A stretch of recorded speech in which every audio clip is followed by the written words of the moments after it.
We're in GloWormRecording in Glasgow, which is a 2 or 3 studio facility in the city centre in Glasgow, which is run by myself, Ian, and my business partner, Andrea. AWS, the thing I love about this is that you can mix and match. So I waited for a long time to buy a desk, and I looked at all the options, and for a long time I thought that the AWS was the sort of smartest thing out there, because you can completely mix and match analog and digital, even on the same layer. By using the right settings, you can end up with some faders that are your DAW faders in the box, some faders that are analog summing, or anything in between. So it's great for me because I can mix analog, but if I need to speed up the recalls, I can use less of the EQs and still have all of the summing, fader moves, bussing, and all that stuff going on with instant recall. So this gets a lot of use. We've done a lot of kind of live streaming stuff here, I suppose, in the last couple of years with the pandemic, and it's good having a real analog console in the middle of the Studio One so that you can just kind of run it like a live desk as well, sending feeds to various places and all that. So, in terms of the outboard, well, I suppose I should point out these guys because they're not in business anymore. Mohawk Audio, great 1176s with the slightly random wooden faceplates, but I love them. I haven't yet found. We need to try out some of the other clones that are out there to see if there's others that are as good as these, but these are great with switchable transformers as well. So you've got the Carnhill, which is like a Neve transformer, and the Edcore, which is a bit brighter and punchier as well. So, bit of Chandler. Curve Bender was a relatively recent addition. Big fan of that. I was using the plugin, the UAD, for a long time, and I was expecting it not to be all that different, and I was rather blown away by how different it actually was. I was like, oh well, so we still have to keep buying analog gear then, I think. So, and stuff that's been with me for years as well, like the old Tube Techs. These have probably tripled in value since I got these guys. The CL1B, which I guess is like a more versatile LA2A. Still use them a lot on strings, on vocals, on bass, all that kind of stuff. So, what else? PCM70, you see them around in studios still.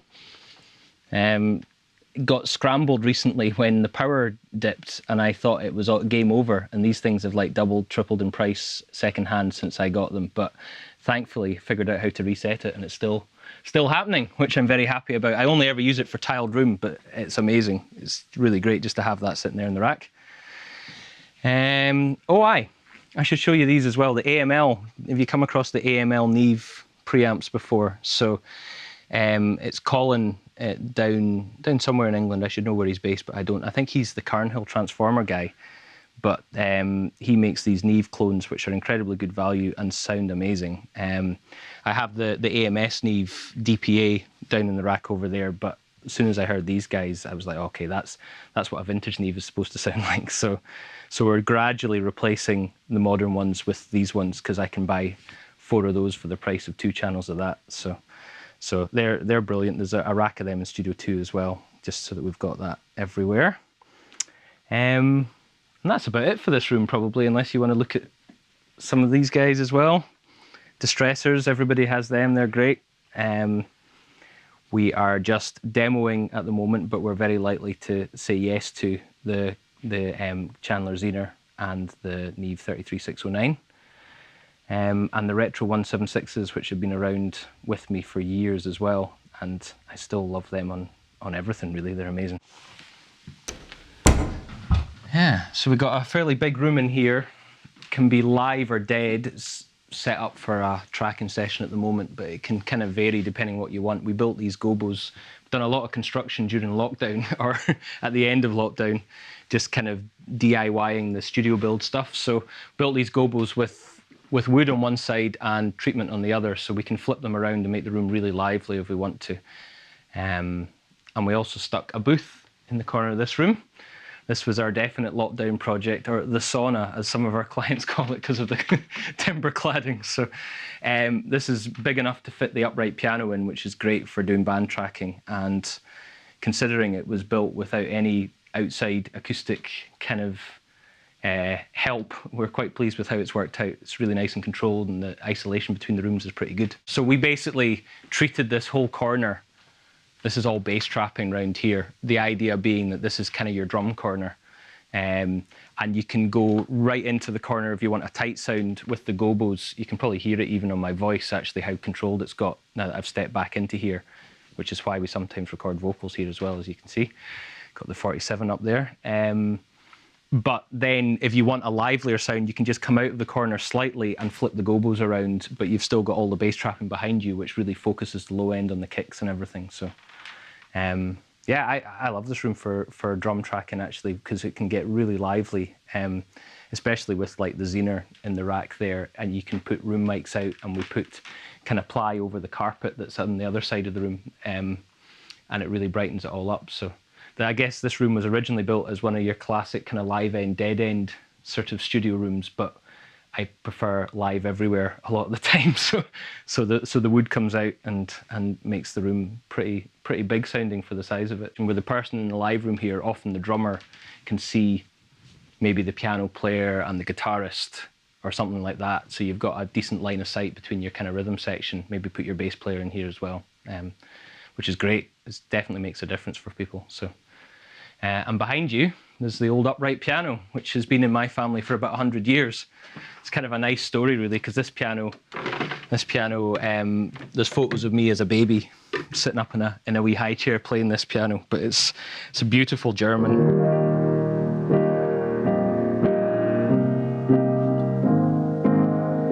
A really warm, big instrument, you know, and I had a bit of work done on it when I got it from my folks, and yeah, it's been in the studio since I had the studio in my house, and absolutely love it. A lot of people really kind of enjoy recording here because of the piano as well. It's used in a lot of band sessions.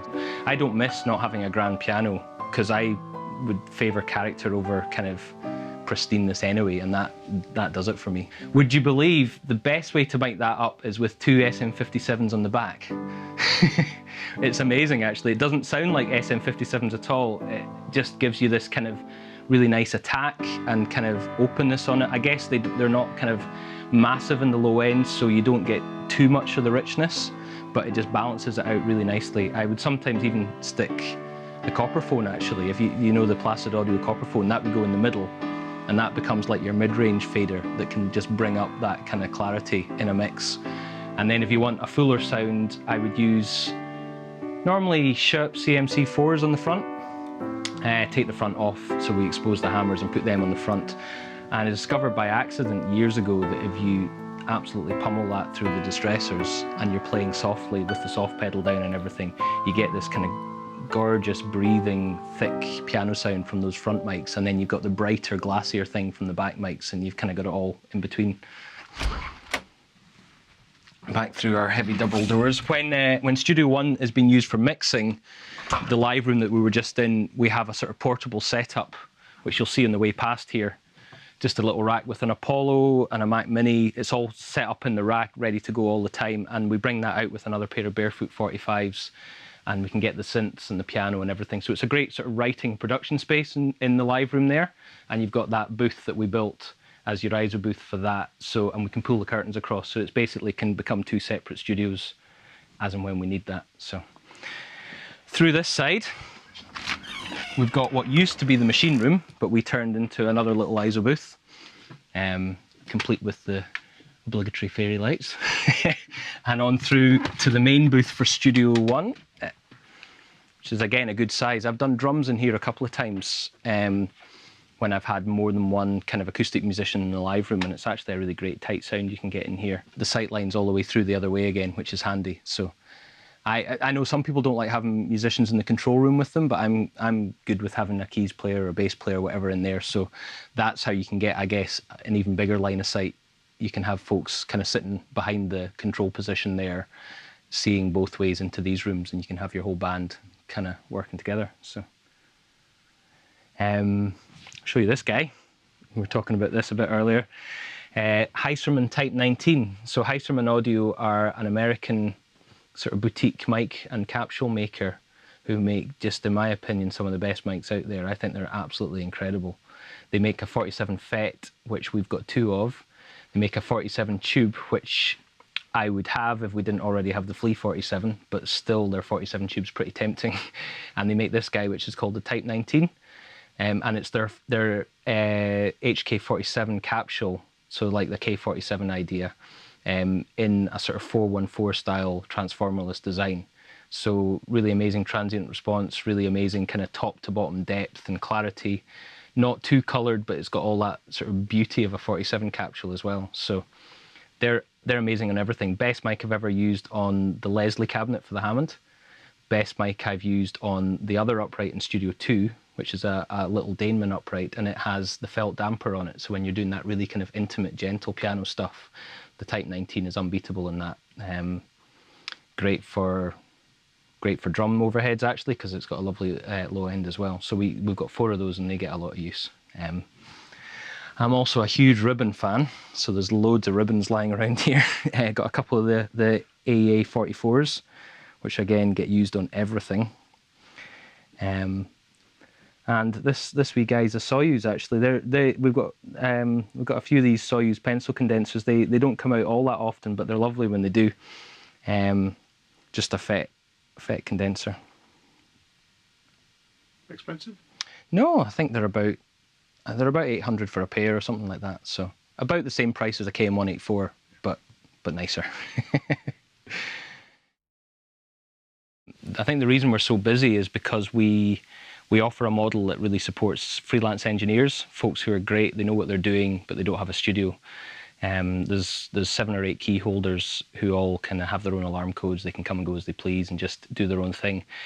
We all have a shared calendar that we can just book our own sessions in, and it's very kind of easygoing like that, which is great for folks being able to kind of bring their own work. And it's good for them because they know that the more work they bring to the studio, the more we can keep investing in the place. But at the same time, it's great for us because the busyness of the studio isn't dependent on one person being busy, you know. So there's always going to be somebody who's getting sessions, which means that the overhead of this place is never a stress, which I very much appreciate, I have to say.